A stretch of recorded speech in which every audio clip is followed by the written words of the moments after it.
আজও চলে এসেছি একটা নতুন ভিডিও নিয়ে। আজ রান্না করব কাঁকরোল ভর্তা।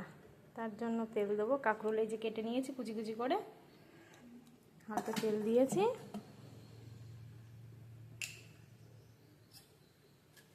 এবার এই কাঁকরোল ভর্তাটা দিয়ে দেবো। কটা কাঁচা লঙ্কা, কটা রসুন, কাঁচা লঙ্কা দিয়ে হালকা ভেজে তুলে নেব।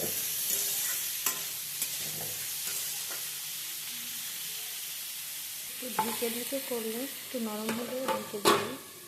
ঢাকনা খুলে এবার দেখবো, আবার একটু নেড়ে করে নেব। একটু নরম হয়ে আসলে তারপর লাগিয়ে দেবো।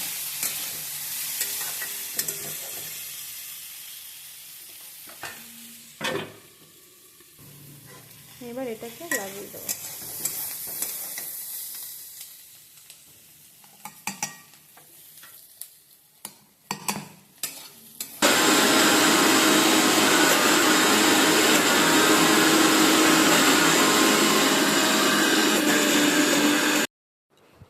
কড়াই গরম হয়ে গেছে,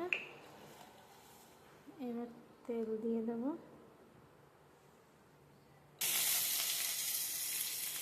সেটা বেটে নিয়েছি, সেটা দিয়ে দেবো।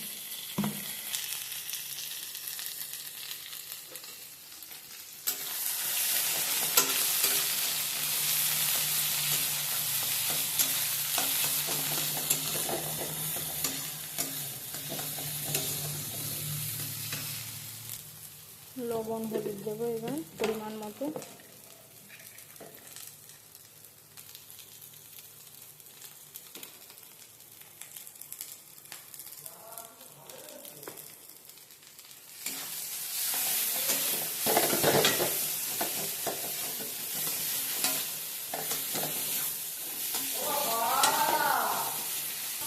ভালো করে একটু শুকনো শুকনো করতে হবে, শুকনো শুকনো করে লাগিয়ে দেবো। আর কিছু দিতে হবে না। খাওয়া দাওয়া খুব জমে গেছে। কচুর পাতা ও ফুল ভাজা, এদিকে কাঁকরোল ভর্তা, এদিকে এই যে মটর নিয়ে এসছে, আর এই দেখো কাঁকড়া।